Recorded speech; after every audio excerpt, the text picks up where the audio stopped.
গ্যাসের আচরণ টপিকস থেকে পিভি ইকুয়াল টু এনআরটি সমীকরণ প্রতিষ্ঠা করব এবং সেখান থেকে যে সকল টুকরো কোশ্চেন হয়ে থাকে সেগুলোকে আমরা কভার করব। তো দেখো, পিভি ইকুয়াল টু এনআরটি সমীকরণে মোল সংখ্যা কথাটি উল্লেখ করা হয়েছে। তো আমি এই মোল সংখ্যা কথাটি আগে তোমাদেরকে ক্লিয়ার করতে চাই। মোল সংখ্যা জিনিসটা কি? মনে করি, দেখো, মনে করি কোনো আদর্শ গ্যাসের ক্ষেত্রে আদর্শ গ্যাসের অণুর সংখ্যা আমি দেখলাম যে কত না 60.22 ইন্টু 10⁻24 এত টি। তাহলে ওই গ্যাসের অণুর সংখ্যা কত না 60.22 গুণিতক 10⁻24 টি।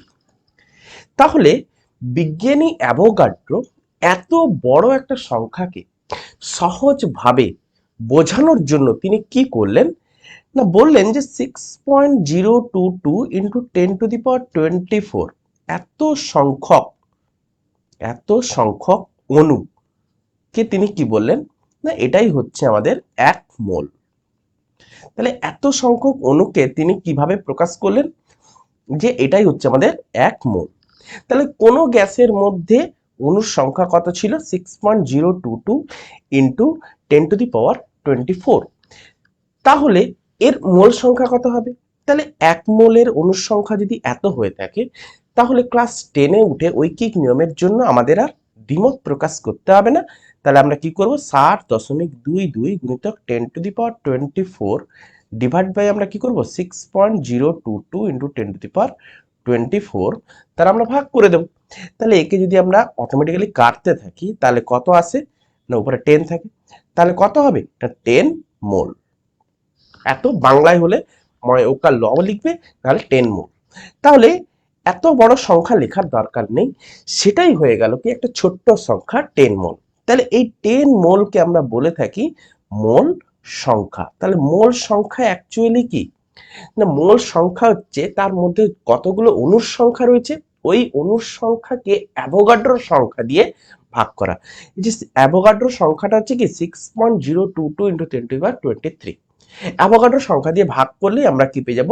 মোল সংখ্যা।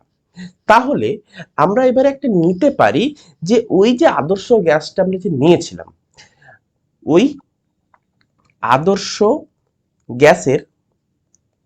গ্যাসের চাপ ধরি পি, আয়তন ভি ও উষ্ণতা, ও আমরা কি ধরলাম? উষ্ণতা হচ্ছে কি ক্যাপিটাল টি।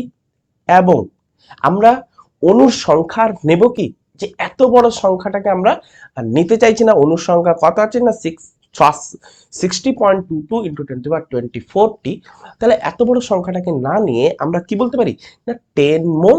তাহলে 10 মোলটা হচ্ছে কি 10 মোল সংখ্যা।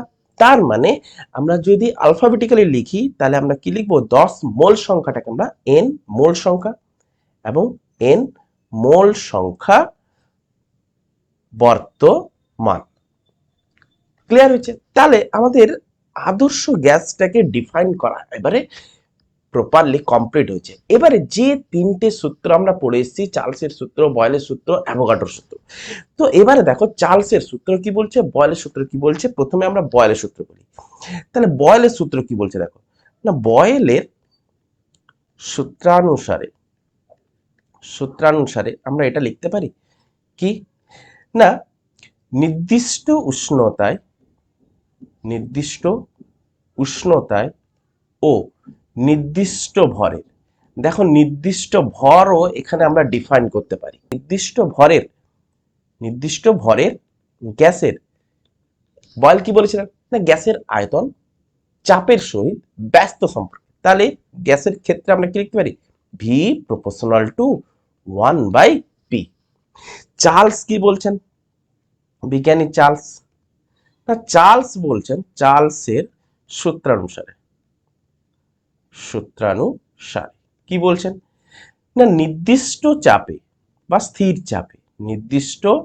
চাপে ও নির্দিষ্ট ভরের নির্দিষ্ট ভরের গ্যাসের ক্ষেত্রে গ্যাসের আয়তন পরম উষ্ণতার সহিত সমানুপাতিক। তাহলে ভি প্রপোর্শনাল টু পরম উষ্ণতা ক্যাপিটাল টি। পরম উষ্ণতাকে আমরা কোন এককে নিই? কেলভিন এককে। তাহলে ভি প্রপোর্শনাল টু টি। আচ্ছা, এবারে অ্যাভোগাড্রো কি বলছেন? না, অ্যাভোগাড্রো সূত্রানুসারে অ্যাভোগাড্রো সূত্রানুসারে অ্যাভোগাড্রো কি বলছেন? অ্যাভোগাড্রো বলছেন সমচাপ ও উষ্ণতায় গ্যাসের আয়তন, যে কোনো গ্যাসের আয়তন মোল সংখ্যার সহিত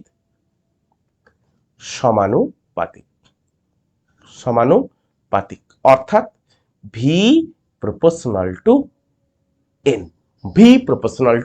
এন। তাহলে তিনটে ইকুয়েশন, প্রথমটাকে 1, দ্বিতীয়টাকে 2, তৃতীয়টাকে যদি আমি 3 দিই, তাহলে লিখতে পারি যৌগিক ভেদের নিয়ম অনুসারে, যা যৌগিক ভেদের নিয়ম অনুসারে আমরা কি লিখতে পারি? নিয়ম অনুসারে V proportional to N T by P. Clear? V proportional to N T by P. আচ্ছা, তো প্রপোর্শনাল সাইনকে যদি আমি ওঠাতে চাই, তাহলে আমি কি লিখবো? একটা ধ্রুবক পদ নিয়ে আসবো, যে ধ্রুবক পদটা আমরা প্রত্যেক ক্ষেত্রে কে কে কে দ্বারা প্রকাশ করতাম, এই ক্ষেত্রে আমরা কে দ্বারা প্রকাশ করব না, আর দ্বারা প্রকাশ করব। কি লিখবো? না, ভি প্রপোর্শনাল টু লিখেছিলাম, তো কি লিখেছিলাম? এন টি বাই পি করেছিলাম। এই প্রপোর্শনাল সাইনটাকে উঠাবো, উঠে আমরা কি করব? একটা ধ্রুবক পদ আনবো, যেটা হচ্ছে কি V equals to R N T by P. আচ্ছা, একে সঠিকভাবে লিখলে P V equals to N R T. এই ইকুয়েশনটা হচ্ছে কি না, আদর্শ গ্যাসের ক্ষেত্রে অবস্থার সমীকরণ। তাহলে এই ইকুয়েশনটা হচ্ছে আদর্শ গ্যাসের ক্ষেত্রে অবস্থার সমীকরণ। এই আরটার একটা নির্দিষ্ট নাম রয়েছে। এই আর কে কি বলা হয়? না, মোলার গ্যাস ধ্রুবক। আর কে কি বলা হয়? মোলার গ্যাস ধ্রুবক বা সর্বজনীন গ্যাস ধ্রুবক। ক্লিয়ার করতে পারলাম? কেনই বা একে সর্বজনীন গ্যাস ধ্রুবক বলা হয়? কারণ হচ্ছে কি না, কারণ যদি আমি এখানে লিখে দিই, কারণ হচ্ছে গ্যাসের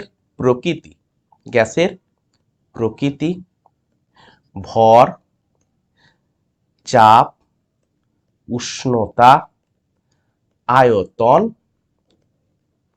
কোনো কিছুর উপর নির্ভরশীল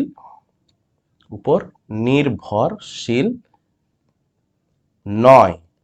এই কারণে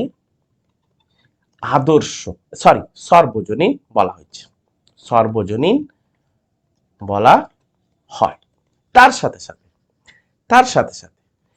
এখান থেকে আমরা আদর্শ গ্যাসের সমীকরণও প্রতিষ্ঠা করতে পারি। আদর্শ গ্যাসের সমীকরণ আমরা কিভাবে প্রতিষ্ঠা করব? না, আদর্শ গ্যাসের সমীকরণ প্রতিষ্ঠা করতে গেলে আদর্শ গ্যাসের অবস্থার সমীকরণটিকে প্রয়োজন, সেটি হচ্ছে কি পিভি ইকুয়ালস টু এনআরটি। যে আদর্শ গ্যাসের সমীকরণ যদি প্রতিষ্ঠা করতে হয়, এই যে এন সমান হচ্ছে কি মোল সংখ্যা, তাহলে এই মোল সংখ্যাটিকে আমাকে একটা প্রকৃতভাবে কি নিতে হবে? 1 মোল নিতে হবে। যদি আমি 1 মোল যদি নিই, তাহলে সমীকরণটা কি দাঁড়ায়? PV equals to RT. এই সমীকরণটাকে বলা হয় কি আদর্শ গ্যাসের সমীকরণ। এই সমীকরণটাকে আমরা কি বলবো? আদর্শ গ্যাসের সমীকরণ, পিভি ইকুয়াল টু আরটি। তো এবারে আমাদের প্রশ্ন ছিল কি মোলার গ্যাস ধ্রুবক বা সর্বজনীন গ্যাস ধ্রুবকের ক্ষেত্রে একক এবং তার মাত্রা। তাহলে আর এর একক আমরা কি দেখব? তো প্রথমে আগে আর এর সিজিএস পদ্ধতিতে একক দেখে নেওয়া যাক। সিজিএস পদ্ধতিতে একক হচ্ছে কি erg into mole to the power -1 into kelvin kelvin to the power -1, আর into mole to the power -1 into kelvin to the power -1। এই সর্বজনীন গ্যাস ধ্রুবকের এসআই ফর্মেও একক রয়েছে, কি না joule into mole to the power -1 into kelvin to the power -1। এই আর এর অল্টারনেটিভলি আরেকটা ফেমাস একক হয়ে থাকে লিটার অ্যাটমসফিয়ার এককে। তো লিটার অ্যাটমসফিয়ার এককে এককে আর এর একক প্রকাশ।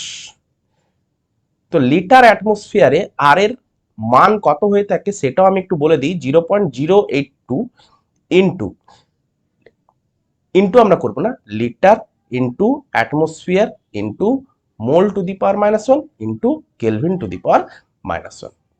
এবার আমরা দেখব আর এর মাত্রা কি হয়ে থাকে। মাত্রা কার দেখব না আর এর মাত্রা কি হয়ে থাকে না মাত্রা হয়ে থাকে M L square T to the power -2 mole to the power -1 kelvin to the power -1। Clear করতে পেরেছি? তাহলে আর এর একক মাত্রা পুরোটাই আমরা দেখতে পেলাম। দেখো সিজিএস পদ্ধতিতে যদি আমরা আর এর মানও আমরা দিতে চাই, তাহলে আমি সিজিএস পদ্ধতিতে আর এর মান আমি এইখানটা পাশে আস্তে করে ঢুকিয়ে দিচ্ছি। দেখো এইখানটা সাইডে ঢুকিয়ে দিচ্ছি, 8.314 8.314 ইন্টু 10 টু দি পাওয়ার 7। আচ্ছা এসআই পদ্ধতিতে আমি তাও ঢুকিয়েছি, শুধু দেখো 1 জুল সমান 10 টু দি পাওয়ার 7 আর্ক হয়ে থাকে। এতটুকু আমরা জেনে এসেছি ক্লাস 9-এ। আচ্ছা এসআইতে যদি আমাকে আর এর ভ্যালুটা বার করতে হয়, এই আরকে আমাকে জুলে কনভার্ট করতে গেলে 10 টু দি পাওয়ার 7 দ্বারা ভাগ করে দিতে হবে, তাহলে কেবলমাত্র কি পড়ে থাকবে 8.314। তাহলে এটাই হয়ে গেল এসআই ফর্মে আর এর মান। আর তার সাথে সাথে একক, আর ফেমাস একক হচ্ছে কি, ফেমাস একক চারিদিকে প্রয়োজন হয়, খুব প্রয়োজন হয় না লিটার অ্যাটমসফিয়ারে। লিটার অ্যাটমসফিয়ার এটা একটা ফেমাস একক, এটাকে এই এককটাকে বানাতে হয়েছে লিটার অ্যাটমসফিয়ার। চাপটাকে অ্যাটমসফিয়ারে নিয়ে গেছে, আয়তনটাকে লিটারে নিয়ে গেছে, দিয়ে যে এককটা তৈরি হয়েছে ভ্যালু সহ, সেটাই হয়ে গেছে লিটার অ্যাটমসফিয়ার এককে আর এর মান। ক্লিয়ার হয়েছে? তো আই হোপ তোমরা এতদূর পর্যন্ত ভালোভাবে বুঝতে পেরেছো এখানটায় কি কি কোশ্চেন রয়েছে। পিভি ইকুয়াল টু এনআরটি সমীকরণ প্রতিষ্ঠা রয়েছে, আর এর একক রয়েছে, মাত্রা রয়েছে, আর কি কি বিষয়ের উপর নির্ভরশীল, আর কে সর্বজনীন গ্যাস ধ্রুবক বলা হয়ে থাকে কেন, আর তার সাথে সাথে রয়েছে আর এর মাত্রা রয়েছে। আর যে সকল কোশ্চেনগুলো রয়েছে সেগুলো মোটামুটি ভাবে আমি কভার করেছি। তো আই হোপ তোমরা ভালোভাবে বুঝতে পেরেছো। Best of luck.